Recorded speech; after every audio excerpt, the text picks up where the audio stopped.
साथियों, मैं हूं अनु शर्मा और आपका बहुत बहुत स्वागत करता हूं अपने इस चैनल ऑनलाइन केमिस्ट्री क्लासेस में। और आज हम लोग पूरा टॉपिक डिस्कशन करेंगे, यानी कि स्ट्रक्चर ऑफ एटम के मैंने कुछ 25 क्वेश्चंस दिए थे इसी सीरीज में। अब आपको और भी 25 क्वेश्चंस देने जा रहा हूं, तो इन 25 क्वेश्चंस कर लेते हैं। और कौन पहला क्वेश्चन आपके सामने आपकी स्क्रीन पर दिखाई दे रहा होगा। ये सिंपल क्वेश्चंस हैं, प्रैक्टिस आपको करनी है।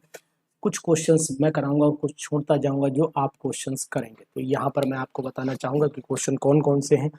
सबसे पहला क्वेश्चन आपकी स्क्रीन पर आ रहा होगा, the radius of N atomic nucleus. यानी कि अगर हम लोग न्यूक्लियस के रेडियस की बात करते हैं तो न्यूक्लियस का रेडियस जो होता है वो 10⁻⁻15 मीटर होता है। सभी को पता है कि 10⁻⁻15 मीटर होता है। तो 10⁻⁻15 मीटर का मतलब हुआ कि 10⁻⁻13 सेंटीमीटर हो जाना चाहिए। तो ये एक हमारा क्वेश्चन यहाँ पर तैयार हो गया कि अगर 10⁻⁻15 दिया होता तब हमारा आंसर 10⁻⁻15 हो जाता, लेकिन इस समय हमारे पास 10⁻⁻13 सेंटीमीटर ही सही जवाब हो जाएगा।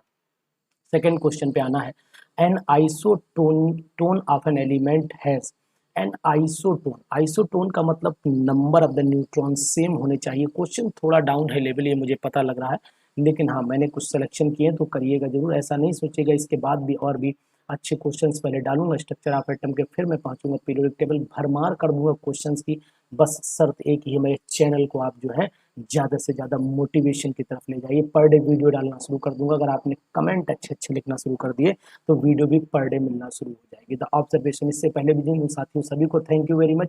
है ना। जो लोग वीडियोस देखते हैं मेरी, उन सभी भाई बहनों को बहुत बहुत धन्यवाद कि आपने उसको कमेंट किया है। कमेंट चाहे जैसा भी डालिए, लेकिन कमेंट जरूर डालिएगा। Observations that electrons with the energy with the same spin keep the apart in the space where the electron of the opposite spin may occupy the same region of the space was made by। किसने किया था ये? तो आपको मैं बताना चाहूंगा कि ये बताया था कि electron with the same spin keep apart, हमेशा पास रहते हैं, क्योंकि पाउली ने बताया कि दोनों इलेक्ट्रॉन के चारों क्वांटम नंबर समान नहीं हो सकते। तो पाउली साहब का ये नियम माना जाता है। अब हम लोग इधर सॉल्व करते चलेंगे। यहाँ पर the electronic configuration the gadolinium, अरे यार नंबर 64 का इलेक्ट्रॉनिक कन्फिग्रेशन क्या होना चाहिए? तो अब आपको पता होना चाहिए 64 का जब इलेक्ट्रॉनिक कन्फिग्रेशन लिखते हैं हम लोग, तो यहाँ पर आपको ध्यान रखना पड़ेगा कि ये अपनी हाफ फील्ड स्टेबिलिटी के लिए फेमस माना जाता है। और हाफ फील्ड स्टेबिलिटी इनमें तो कहीं दिखाई नहीं दे रही, बी वाले पार्ट में हमें हाफ फील्ड स्टेबिलिटी दिखाई दे रही है। इसके बाद आ जाइए पोजिशन, पॉजिट्रॉन। तो पॉजिट्रॉन क्या होता है? पॉजिट्रॉन आपको पता ही होना चाहिए कि 0 इलेक्ट्रॉन का अपोजिट चार्ज होता है, अपोजिट पार्टिकल होता है। तो पांचवें का आंसर भी हमारा बी ही होना चाहिए। आंसर सीट लास्ट में लगी होगी, डेफिनेटली लगवाई है मैंने, जिनसे क्वेश्चंस बनवाता हूँ उनसे लगवाता हूँ। अब इन्होंने इस बार थोड़े हल्के क्वेश्चन डाल दिए हैं, कोई नहीं, कर लीजिए आप, तो जरूरी भी रहता है, ऐसा भी नहीं। The fundamental sub atomic particles are called neutron was discovered by James Chadwick ने डिस्कवर किया था। क्वेश्चन हल्का है, ये मैं जान रहा हूँ। The number of the neutrons in the di positive ion, अब भैया इसमें एटॉमिक मास नंबर दिया हुआ है, तो यहाँ पर 70 में से आप जो है वो 30 घटा दीजिए, 70 - 30 घटा दीजिए, तो आपके मेरे हिसाब से 40 आ जाना चाहिए। यानी कि ये आंसर फिर डी आ जाना चाहिए, डी आ जाना चाहिए, डेफिनेटली 7th का डी होगा। इसमें कुछ सोचना विचारना नहीं है। ड्यूट्रॉन कंटेंस, ड्यूट्रॉन को आप जानते हैं कि ड्यूट्रॉन 1d2 होता है। तो यहाँ पर एक प्रोटॉन होता है और 2 न्यूट्रॉन नहीं होते, एक ही न्यूट्रॉन होता है। तो एक न्यूट्रॉन और एक प्रोटॉन होता है। तो 8वें का आंसर भी मेरे हिसाब से फिर सिंपल सा बी ही होना चाहिए। तो ये लगा सकते हो आप। Rutherford scattering experiment is related to the size of the, किसके साइज की बात कर रहा है? तो ये एटम के साइज की बात कर रहा है कि न्यूक्लियस के साइज की बात कर रहा है? तो रदरफोर्ड ने बताया था कि न्यूक्लियस सेंटर पर रहता है, यही एक स्कैटरिंग एक्सपेरिमेंट है। तो न्यूक्लियस की डिस्कवरी मानी जाती है ये। यहाँ पर ध्यान दें, electromagnetic radiation with the maximum wavelength, जो मैक्सिमम वेवलेंथ होती है वो हमेशा रेडियो वेव की होती है। तो यानी कि यहाँ पर मैं रेडियो वेव आंसर लगाऊंगा। 10 का भी मैं बी लगा लेता हूँ, बेस्ट आंसर इसका यही है। और Bohr model can explain the, Bohr model क्या एक्सप्लेन करता है? तो आपको पता होना चाहिए कि बोहर मॉडल जो है वो spectrum of an atom ion containing 1 electron, केवल एक यूनि मल्टी इलेक्ट्रॉन के लिए फेल हो गया था, लेकिन यूनि इलेक्ट्रॉन को ये एक्सप्लेन कर रहा है। अब क्वेश्चन थोड़ा सा आपको ठीक ठाक लग रहे होंगे, यहाँ से थोड़ी सी दमाइए, हालांकि ये क्वेश्चन लेवल इन्होंने डाउन मैंने बोला था फिर भी उसे खैर कोई बात नहीं, क्वेश्चन जो भी है अब कर लेते हैं, मैंने बनवा ली है तो करूँगा। The number of the unpaired electrons in Ni di positive ion, Ni di positive ion में नंबर ऑफ अनपेड निकालने, तो यहाँ पर मैं एक्सप्रेशन भी देता चल रहा हूँ, डाई पॉजिटिव लिया मैंने और इस तरीके से मैंने यहाँ पर इलेक्ट्रॉनिक कन्फिग्रेशन 28 होता है, 2 कम करूँगा लास्ट में, लेकिन लास्ट में कम करता हूँ मैं, ये मेरी आदत है। यहाँ पर आर्गन लिख दिया, यहाँ पर 4s और यहाँ पर मैंने 3d, या पहले मैं 3d लिख लेता हूँ, यहाँ पर 3d लिख लेता हूँ, यहाँ 4s, तो 4s 0 कर दूंगा, 3d 8 कर दूंगा। जब 3d में 8 करूँगा तो आपको अच्छे से पता लग जाएगा कि 1 2 3 4 5 यहाँ से 1 2 3 4 5 6 7 8 यानी कि 2 अनपेड इलेक्ट्रॉन आएंगे, तो सिंपल सा मैं 2 अनपेड इलेक्ट्रॉन पर टिक कर लेता हूँ। Any p orbital can accommodate up to, एक पी ऑर्बिटल कितने इलेक्ट्रॉन एकोमोडेट कर सकती है, तो साहब आपको बताना चाहूँगा कि मैक्सिमम 2 इलेक्ट्रॉन एकोमोडेट कर सकती है, इससे ज़्यादा इलेक्ट्रॉन एकोमोडेट नहीं कर सकती है। फिर बता रहा हूँ कि पी ऑर्बिटल पूछा है, पी ऑर्बिटल्स नहीं पूछा है, ध्यान रखें इस बात का। The principal quantum number of an atom is related to the size of orbital से बात कर रहा है, प्रिंसिपल क्वांटम नंबर साइज को बताता है। तो यहाँ पर ये एंगुलर क्वांटम यानी कि इसमें एंगुलर मोमेंटम लिखा होगा, स्पिन एंगुलर मोमेंटम या इसे ओरिएंटेशन ऑफ ऑर्बिटल, तो मुझे लगता है कि बढ़िया आंसर फिर इसका यही है कि साइज बताता है, और सॉरी साइज ऑर्बिटल का नहीं बताता है, सॉरी ऑर्बिटल का साइज नहीं बताएगा, प्रिंसिपल क्वांटम नंबर ये बताएगा, ऑर्बिट का साइज बताना चाहिए, मेरे हिसाब से ये ऑर्बिट का साइज होना चाहिए। तो यहाँ पर आप ऑर्बिट कर लिए, ऑर्बिटल हटा दीजिए, ऑर्बिटल एग्जैक्ट वर्ड नहीं आएगा, आंसर तो ये लगाइए लेकिन इसमें ऑर्बिट कर दीजिएगा। इसके बाद correct set of the quantum number 37 का, ये क्वेश्चन पहले भी हम लोग कर चुके हैं कि 37 का correct set of the quantum number क्या होना चाहिए, तो यानी कि ये रुबीडियम का है और रुबीडियम 37 होता है, एस में आता है, तो एस का मतलब ये वैल्यू जो है एक ही इलेक्ट्रॉन होता है, तो यहाँ पर एक साइन भी कम लग रहा है मुझे, मेरे हिसाब से यहाँ पर प्लस साइन आ जाना चाहिए, यहाँ पर प्लस साइन आ जाना चाहिए और ये प्लस साइन वाला ही सही होगा क्योंकि एक ही इलेक्ट्रॉन बचेगा, है ना। 37 में मेरे हिसाब से एक ही इलेक्ट्रॉन बचेगा, तो 15 का आंसर यही होगा, लेकिन यहाँ पर प्लस कर लीजिएगा। मैंने अगर हम देखें lithium sodium potassium rubidium caesium francium, हाँ तो फिर इसी का होगा, फिर 1s वही सी कंडीशन में आएगा। एटम में be regarded as comparing atom may be regarded as comparison of the proton neutron and electron if the mass attributed to a neutron were halved, then the attributed to the electron would double, the atomic mass of carbon would be। बहुत ही अच्छा question है, 16 question है, इसको मैं आपके लिए छोड़ूं क्या, आप इसे मतलब अनुसार ने छोड़ दिया बोले आता नहीं होगा यार। एटम में regarded as comprising with the proton neutron electron, अगर मैं इलेक्ट्रॉन प्रोटॉन न्यूट्रॉन को इसको कंपेयर करता हूँ, if the mass attributed to neutron were half, अगर मास आधा कर दिया जाए, मास आधा कर दिया जाए तो इलेक्ट्रॉन डबल हो जा रहे हैं, द एटॉमिक मास फिर क्या होना चाहिए, तो फिर मेरे हिसाब से जो आंसर आना चाहिए वो तो रिमेन यानी कि मास क्या पूछ रहा है, the atomic mass of the mass would be, atomic mass फिर तो वही रहना चाहिए, क्योंकि आप ये समझिए if the mass of attributed neutron were half, mass half कर दिया, and the attributed of the electron बर डबल, इलेक्ट्रॉन डबल कर, टोटल मास पे फिर कहाँ फर्क पड़ाएगा, तो लगभग सेम ही रहेगा, तो इसका मतलब मैं ए ऑप्शन लगाऊं, यानी कि नहीं, यानी कि मास फिर बढ़ना चाहिए, खतरा लग रहा है, नहीं ये आंसर भी नहीं लग रहा है मुझे, रुक जाइए आंसर सीट में बाद में मिलाएंगे, अभी 4-2 ऑप्शन और देख लेते हैं, फिर देखते हैं। हाँ ये it be reduce to 25%, very good, यानी कि ये 25% घट जाएगा, लगभग 25% घटा, क्योंकि सिंपल सी बात है कि अगर हमने इलेक्ट्रॉन, तो वहाँ नेगेटिव चार्ज बढ़ा ना, इलेक्ट्रॉन डबल किए, नेगेटिव चार्ज बढ़ा, वो आधा किया, तो ये लगभग जब डबल किया मैंने, तो सिंपल सी बात है कि 6 दूनी 12, 12 दूनी 24, यानी कि 25, यानी 6 बचेगा, यानी कि 24, 12 के यानी कि सिंपल सा 6 है, इलेक्ट्रॉन का नंबर अगर 6 यहाँ पर लिया मैंने इलेक्ट्रॉन का नंबर और इसका दोगुना कर दिया, तो ये 12 हो गया, उसका हाफ कर दिया, हाँ ठीक है, फिर लगभग 25% के आसपास जाएगा, सही है 25% के आसपास जाएगा, चेक आप लोग भी कैलकुलेट करके दिखिएगा। चलो आगे बढ़ रहे हैं, 17 क्वेश्चन पे आते हैं। The spectrum of the helium is expected to similar, अरे यार हीलियम का स्पेक्ट्रम जो है वो लिथियम पॉजिटिव के बराबर होगा, सिंपल सी बात है, इसमें क्या सोचना है कि लिथियम पॉजिटिव और हाइड्रोजन के बराबर क्या हो सकता है, हाइड्रोजन के बराबर नहीं, इसका एटॉमिक नंबर 2 है, तो इसका भी एटॉमिक नंबर यहाँ पर 2He4 होता है। भाई हीलियम को अगर हम देखें तो ये हो गया 2He4 हो गया, और यहाँ पर लिथियम बेस 3 7 होता है, एक पॉजिटिव लग गया, मामला कम हो गया, तो सिंपल सी बात है कि 17 वाले का आंसर भी फिर बी होना चाहिए। 18 पे आइए, इलेक्ट्रॉनिक कॉन्फ़िगरेशन ऑफ एलिमेंट 24 दुनिया जान रही होगी कि 24 का इलेक्ट्रॉनिक कॉन्फ़िगरेशन फिर ये वाला हो जाएगा, ये लास्ट में ये चीज़ आपको ध्यान रखनी पड़ेगी। 19 पे चले जाइए, the electronic configuration of an element with atomic number 29। 29 atomic number जब रहता है तो 29 में भी फिर खतरा बना रहता है, यानी कि 3 10 4 S1, इसका भी आंसर बी आएगा। इस बार क्वेश्चन थोड़े से लाइट बन गए हैं, इसके लिए वेरी वेरी सॉरी, लेकिन हाँ करिएगा जरूर, फिर अच्छे क्वेश्चन लेकर के आऊँगा। मैंने बनाने के लिए तो कुछ और दिया था, लेकिन इसने वर्ड्स मुझे जो है ये PDF सेंड कर दिया, मैं इसी को चेक कर रहा हूँ। चलो खैर कोई बात नहीं,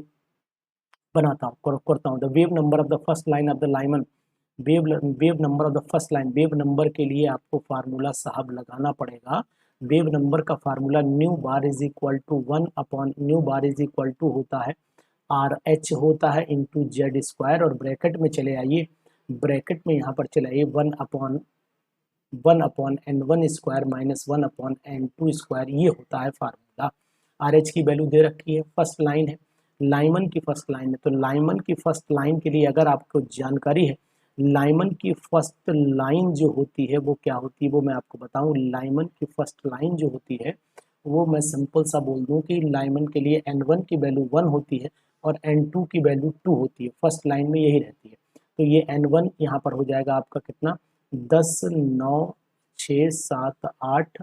और यहाँ पर Z1 हो गया तो 1 का स्क्वायर खत्म कर दो उसे, इंटू ये हो गया आपका ब्रैकेट में 1 माइनस 1/4 हो जाएगा, ये यहाँ पर 4 ले लीजिए, तो यहाँ पर आपका एक 4 माइनस 1 यानी कि 3/4 से ये मल्टीप्लाई हो जाएगी वैल्यू। तो यहाँ पर हो गया आपका 109 6 7 8, मल्टीप्लाई कर दीजिए, पहले 3 से मल्टीप्लाई 4 से डिवाइड कर, 4 दूनी 8 हो गया, 4 दूनी 8 हो गया, 4 7 28 हो गया, और 4 चौक 16 हो गया, 4 एकम 4 हो गया, 4 32 4 नेम 36 हो गया, 3 से मल्टीप्लाई करो, 3 नेम 27, 3 एकम 3 2 5, 3 चौको 12, और 3 सत्ते 21, और एक 22, 3 दूनी 6,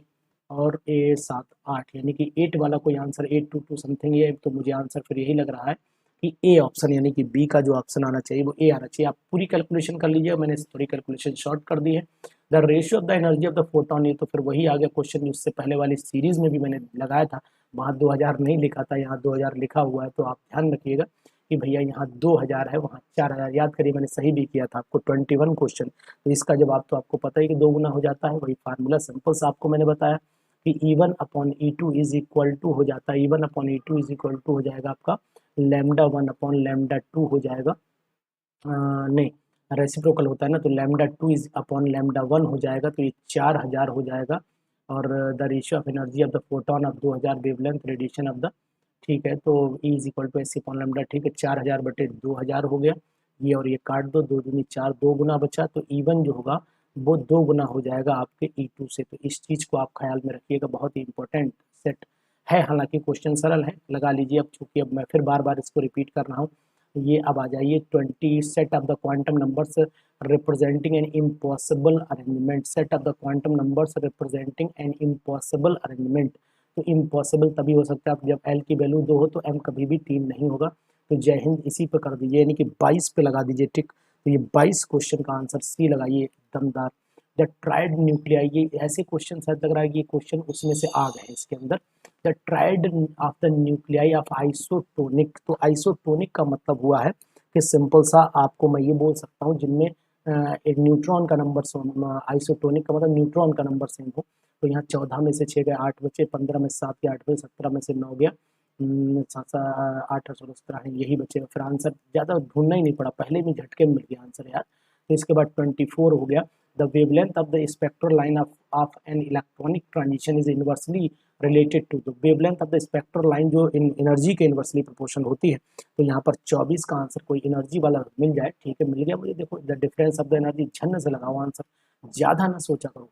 the correct set of the quantum numbers for the unpaired electron of the chlorine, ये लग रहा है क्वेश्चन सेट रिपीट कर दिया उसने, कुछ क्वेश्चन इसमें से भी उठा लिए, मुझे ऐसा लग रहा है कि मुझे ये क्वेश्चन कराया हुआ। The correct set of the quantum numbers for the unpaired electron, unpaired electron के लिए जो correct set of the quantum number है वो कितना है, वो भी मैं आपको दे रहा हूँ यहाँ पर। तो एंड अनकरेक्ट सेट जो है अनपेड इलेक्ट्रॉन के, the correct set unpaired electron के लिए, तो अनपेड इलेक्ट्रॉन लास्ट में एक ही बचेगा। तो एक के लिए तो यहाँ पर एम की वैल्यू, एल की वैल्यू 1 होगी, 0 एम की वैल्यू भी 1 हो जाएगी। तो इसका मतलब फिर आंसर 25 वाले का जो है वो आ जाना चाहिए आपका। 3 हो गया, 3p में आया 1 1 1, यानी कि यही आएगा।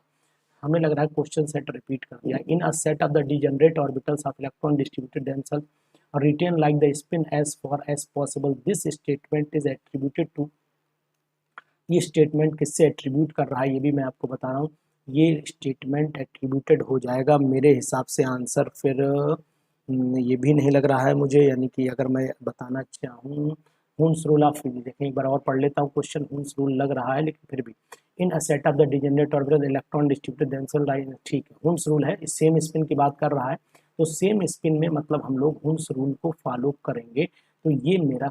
तजुर्बा है कि यहाँ पर मैं हुन्स रूल अप्लाई करवा दूँ। The maximum number of the electron in A subshell is given by, maximum number of the electron in A subshell is given by, बहुत ही अच्छा फार्मूला पूछा है इन्होंने। तो मैं आपको बताऊं 4l+2, maximum number of the electron in subshell, मान लो l में पूछना है, l सपोज कर लेते हैं कि l की वैल्यू 1 है मतलब p है, तो यहाँ पर 6 आ जाएगा। d, अगर l की वैल्यू d के लिए पूछे 2 दूनी 4 2, यानी कि अगर मैं l की वैल्यू 2 रखूँ तो l की वैल्यू यहाँ पर हो गई 2l+1, 2 दूनी 4 1 5, यानी कि the maximum number of the electron in subshell is given by expression subshell, तो 4l+2। अच्छा l की वैल्यू 2 हो गई, 4 10, यानी कि हो गया, इलेक्ट्रॉन कितने हो जाते हैं 10 हो जाएंगे ना डी ऑर्बिटल में, अगर मैं निकालता हूँ तो 4 दूनी 8, ठीक है यही आएगा पक्का। सब में चेक करके देख लिया मैंने। 28 पर क्वेश्चन आ जाइए। देखिए 25 बोला था लेकिन हाँ पूरे करा दूंगा पेपर में। Electronic configuration of niobium, electronic configuration of the niobium में 41 है, 41 है। इस 41 वाले में क्या करना है आप लोग करिएगा, इसका इलेक्ट्रॉनिक कन्फिग्रेशन आप मुझे लिख करके भेजिएगा। ये मैं आपको होमवर्क के लिए क्वेश्चन लिखे दे रहा हूँ, करके भेज दीजिएगा इसे, ठीक है। Hydrogen orbital radius, hydrogen orbital radius of nth orbital is given by, इस कौन देगा nth ऑर्बिटल के लिए, तो सिंपल सा फार्मूला आपको पता ही होना चाहिए 29 वाले का। क्या पता जहाँ पर मेरा कर्सर रुका हुआ है बस समझ लीजिएगा आंसर मिल गया है भाई। आपने ये पता r is equal to r0 into n square upon Z, Z की वैल्यू 1 है तो यही बचा हमारे पास, सिंपल सी बात है, ज़्यादा दिमाग लगाने का नहीं। The increasing order of the lowest से लेकर के बाहर तक चलेंगे तो एनर्जी का ये क्वेश्चन आया हुआ क्वेश्चन है, इंपॉर्टेंट क्वेश्चन है। इस क्वेश्चन का जवाब भी आपको देना, ये मैं पहले वीडियोस में करवा चुका हूँ कि increasing order of lowest, lowest पहला लिखना है, charge mass of the electron किसका, E/m रेशियो सबका निकाल करके मुझे आंसर भेजिएगा। तो 2 क्वेश्चन मैंने भेजे हैं, एक तो 28वां एक 30वां, दोनों के आंसर का इंतजार आपसे करूंगा। PDF आपको लगा करके भेजूंगा। ग्रुप मैंने टेलीग्राम ग्रुप बना हुआ है और टेलीग्राम ग्रुप में अगर आप ज्वाइन करना चाहते हैं तो फिर यहाँ पर 9473 है ना, 947370272711, ये मेरा मोबाइल नंबर है। इस नंबर पे आप कांटेक्ट कर सकते हैं, सिंपल सा कर सकते हैं, कोई दिक्कत नहीं है। विच of the following electron transitions in the hydrogen atom will require the largest amount of the energy, का यहाँ पर लार्जेस्ट अमाउंट ऑफ एनर्जी कहाँ पर होगी, तो जो न्यूक्लियस के पास होगी उसमें एनर्जी बहुत ज़्यादा लगती है। तो ये बात आप ध्यान रखिएगा कि न्यूक्लियस के पास तो मुझे यही दिखाई दे रही है कि पास में यही होगी, इसी में ज़्यादा एनर्जी लगेगी। और अगर हम इस पे आ जाते हैं, which of the following statement is not correct for an electron that has the quantum numbers n is equal to 4 m is equal to 2, से नॉट करेक्ट। n की वैल्यू 4 है और m की वैल्यू 2 है, तो इलेक्ट्रॉन में have the quantum number s की value +½ होनी चाहिए, यानी कि 32वें वाले को अगर मैं दिमाग लगा रहा हूँ तो 32वें वाले में मेरे हिसाब से इलेक्ट्रॉन में have the quantum number l की वैल्यू 3 ना। अगर मान लो l की वैल्यू 2 है तो मैं आपको बताना चाहूँगा m की वैल्यू अगर 2 है तो m की वैल्यू 2 का मतलब है फिर l की वैल्यू में भी 2 आया होगा कहीं ना कहीं, और जब l की वैल्यू में 2 आ सकता है तो फिर n की वैल्यू 4 है तो l की वैल्यू क्या हो सकती है, निकाल दीजिए, सिंपल सा है, यानी कि l इज इक्वल टू 0 1 2 3 ही रहा होगा क्योंकि l की वैल्यू 4 है। तो फिर आंसर इसी को बेस्ट मानिए आप, डी वाले को करेक्ट मान लीजिए। इसी के बाद हम लोग चल लेते हैं नेक्स्ट क्वेश्चन पर। The number of the d electrons in Fe di positive is not equal to that of, Fe di positive is not equal to that of 33 वाला जो क्वेश्चन है, ये भी 33 वाला, the number of the d electrons, तो number of the d electrons in Fe di positive कितने आ गए, डी में 6 इलेक्ट्रॉन हुए यहाँ पर, सिंपल सी बात है, 6 इलेक्ट्रॉन। तो 6 इलेक्ट्रॉन किसके बराबर है, किसके बराबर, इज नॉट इक्वल टू, अच्छा है नॉट लगा हुआ, is not equal to p electron of neon. तो पी इलेक्ट्रॉन ऑफ नियॉन की अगर मैं बात कर लेता हूँ तो यहाँ पर अगर मैं अपना दिमाग और बुद्धि लगाता हूँ थोड़ी सी, तो मीनिंग हुआ पी इलेक्ट्रॉन अगर मैं देखूँ 1s2 2s2 2p6 बराबर होगा, ये नहीं होगा answer. S electron of magnesium 1s2 2s2 2p6 3s2, 2 2 4 2 6, ये भी बराबर हो गया, ये भी नहीं होगा। डी इलेक्ट्रॉन इन एफ, तो एफ के डी इलेक्ट्रॉन के तो बराबर होना ही चाहिए, क्योंकि एफ के अंदर 6 ही होते हैं डी इलेक्ट्रॉन। चलो P electron of chlorine negative देख लेता हूँ, नहीं, तो आंसर फिर इसका मतलब 33 वाले का आंसर जो है वो फिर सी ही आना चाहिए। डी आ रहा क्या, p electron the chlorine negative, d electrons in F di positive का 26 है, is not equal to d electron, the number of the d electrons in F di positive is not equal to that of, किसके बराबर नहीं हो सकते हैं, तो D electron of iron के बराबर नहीं, कैसे नहीं हो सकते, क्यों नहीं हो सकते हैं। पी इलेक्ट्रॉन इन क्लोरीन देख लेते हैं, 1s2 2s2 2p6 3s2 3p5, P electron कितने हुए, 6 5 11 हो गए, तो ये तो पॉसिबिलिटी नहीं लग रही है। चलिए ठीक है, मेरे हिसाब से आंसर इसमें सी आना चाहिए, डी इलेक्ट्रॉन ऑफ आयरन के बराबर ही होंगे। अगर आपको इसमें कुछ लगता है, the number of the d electrons की बात कर रहा है in Fe di positive is not equal to that of, not equal to that of d electrons in Fe, तो ये तो हो गया ना, नॉट इक्वल टू, अरे यार अनुशर्मा ये क्या नॉट है ना, तो ये तो हो गए, तो ये भी आंसर नहीं हो सकता, ये भी नहीं हो सकता, तो फिर आंसर डी बचा, P electrons in the chlorine, ये नहीं हो सकता क्योंकि पी इलेक्ट्रॉन यहाँ पर 6 5 11 आ रहा है, आंसर फिर डी होगा। Very nice. अब 34 पे आ जाते हैं, 34 क्या कहता है, 34 ये कहता है कि which electronic level would allow the hydrogen atom to absorb the photon but not emit the photon, तो भली पहली ऑर्बिटल ऐसी है 1s वाली एब्जॉर्ब तो कर सकती है, इमिट नहीं करेगी, बेचारी न्यूक्लियस में चला जाएगा इलेक्ट्रॉन, दीवाना हो जाएगा, दुनिया इसकी खत्म हो जाएगी, बर्बाद हो जाएगी। तो the sum of the number of the neutrons and protons in the isotope of hydrogen, पता करके बता के भेज देना। The sum of the number of the neutrons and protons, the sum of the number of neutrons and protons in an isotope of hydrogen, तो isotope hydrogen आप जान लीजिए कि आइसोटोप हाइड्रोजन का कौन सा होता है, तो आइसोटोप अगर हाइड्रोजन का लेकर के चले तो इसका मतलब हुआ 1H1, एक कोई आइसोटोप ले लो 1H1 1H1, है ना, the sum of the number of the neutrons and protons in the isotope of hydrogen, isotopes नहीं, तो यहाँ पर कितना हुआ 3, भाई प्रोटॉन कितने हुए 3 हुए, the sum of the numbers of the neutrons and protons, तो जी ये हो गया 1H1 1H1, ठीक है। तो यहाँ पर अगर आपसे देखा जाए तो sum of the number of the neutrons, तो एक हुआ प्रोटॉन, न्यूट्रॉन तो 0 हुआ ना, न्यूट्रॉन तो 0 हो गया, तो अब इसका मतलब है कि पहले वाले में न्यूट्रॉन फिर तीनों में निकालना पड़ेगा, चेक कर लें 1H1 1H2 और 1H3, तो यहाँ पर अब आपका आंसर आ जाना चाहिए मेरे हिसाब से, प्रोटॉन तो सब में एक एक हुआ तो 3 हो गए, और इसमें 1 हुआ, इसमें 0 हुआ, इसमें 1 हुआ, इसमें 2 हुआ, तो 3 हो गया, तो 3 हो गया ratio the sum of the, तो यहाँ 3 और यहाँ 3, यानी कि आंसर फिर 35 वाले का आंसर मेरे हिसाब से फिर तो डी ए आना चाहिए। अगर एक ही आइसोटोप लेता है, अगर एक ही आइसोटोप लेता है, मान लो 1H1 ही लिया, तो 1H1 1H1, तो इसके हिसाब से फिर आंसर आइसोटोप लिखा है तो मेरे हिसाब से 1H1 1H1 रखो, तो सब में 0 0 0 न्यूट्रॉन 1 1, यानी फिर आंसर डी हो जाएगा। अगर यहाँ आइसोटोप्स होता तो फिर आंसर ए, और आइसोटोप है तो फिर आंसर 3, दोनों मैंने बता दिया ऑप्शन, दोनों पॉसिबिलिटीज हैं, इसमें आंसर सीट में देख लेंगे इसने क्या बना के दिया है, मुझे देखता हूँ मैं। इसके बाद में क्या करता हूँ, तो ये इसके बाद क्या करता हूँ, the set of the quantum numbers not applicable for an electron in an atom, the 36 not applicable for an electron in an atom, तो अगर n की वैल्यू 1 है तो L1 हो सकता है, 1s नहीं, कभी भी नहीं हो सकता, 36 वाले में संभावना ही नहीं है कि ये हो जाए, तो ये जब भाई n1 होगा तो 1p तो होता ही नहीं है, तो यही आंसर हो जाएगा, ढंग से लगाओ इसका। इसके बाद आ जाइए 37 पे, the radius of hydrogen in ground state इतना दे रखा है, द रेडियस ऑफ लिथियम, तो ये तो सिंपल है, इसमें radius of lithium atomic number दे रखा है, वही भाई r is equal to r naught into n square upon z लगा दीजिए, तो यहाँ पर आप रख दीजिएगा आर नॉट की वैल्यू दे रखी है 0.53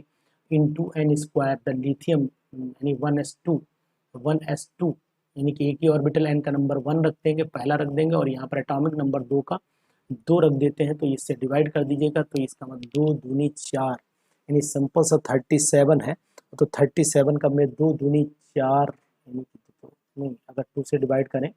तो पॉइंट लगाया, 2 एक कम 2 दूनी 4, तो ये तो ज़्यादा जा रहा है, यानी कि यहाँ पर लिथियम डाई पॉजिटिव है,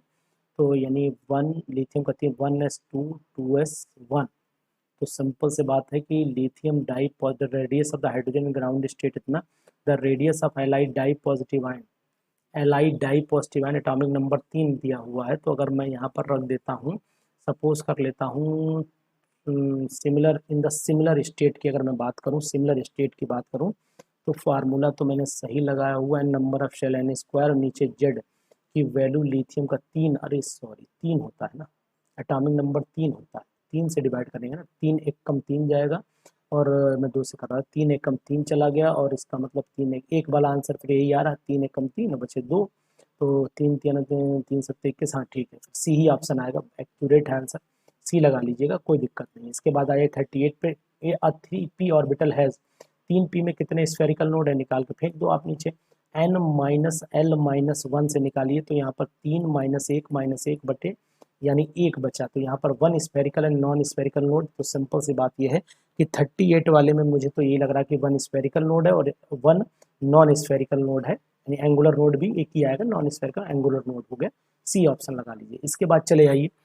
बाद चले आइए फटाफट, क्वेश्चन और भी है मेरे पास में, देखिए ये रक्षाबंधन वाले दिन हुआ था,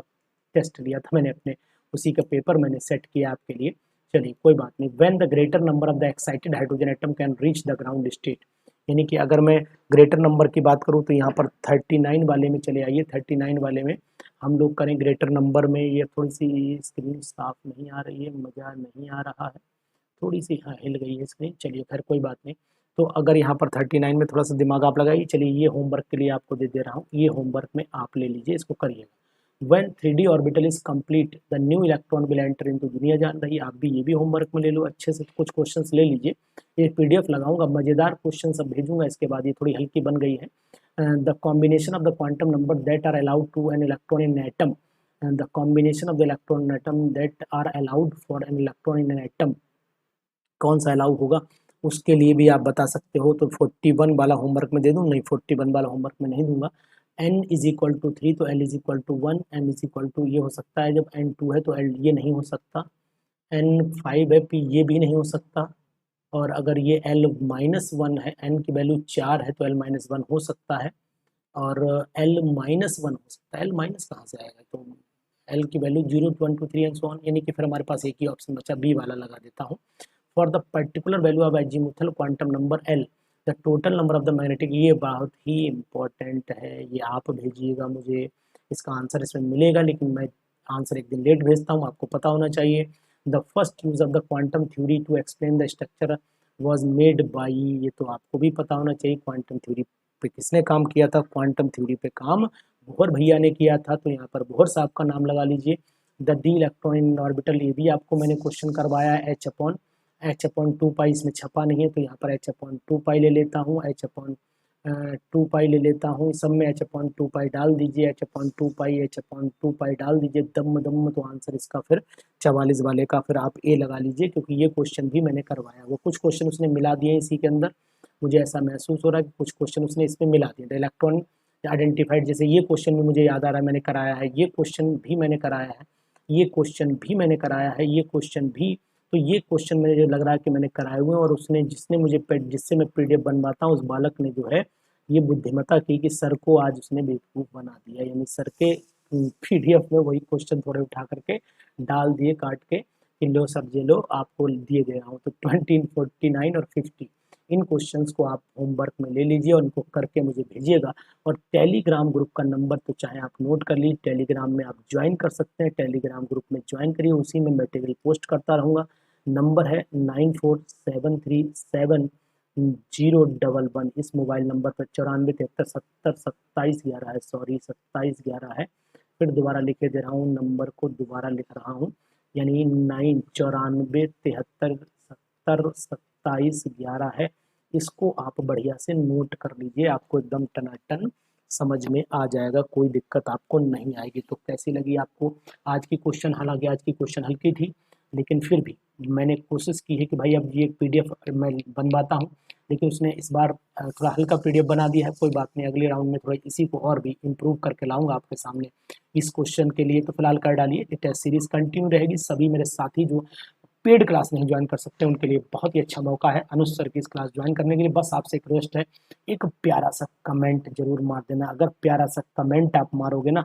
तो फिर मेरा दिल खुश हो जाएगा और मैं डेफिनेटली और भी वीडियोस बनाना शुरू कर दूंगा। तो ये मेरी मुस्कुराहट बनी हुई है यहाँ पर, ऐसी मुस्कुराहट के साथ में अब दांत वांत न दिखाइए, है ना, ऐसे करके मुस्कुराहट बनी हुई है। तो आप इसको जो है फटाफट इस नंबर पर जा करके कमेंट डाल दिए 94732711, अरे यार फिर नंबर एक में कम कर रहा हूँ अपना ही नंबर, 9473702711 है, 702711 हिंदी में रट गया ना, तो इसलिए यहाँ पर गड़बड़ हो रहा है। इस नंबर पर आप कांटेक्ट कर लीजिएगा, मतलब इस पर टेलीग्राम पे ज्वाइन कर लीजिए, फटाफट क्वेश्चन करिए, उनके आंसर भेजिए और जुड़े रहिए हमारे टेस्ट सीरीज से। और एक प्यारा सा कमेंट का इंतजार आपसे।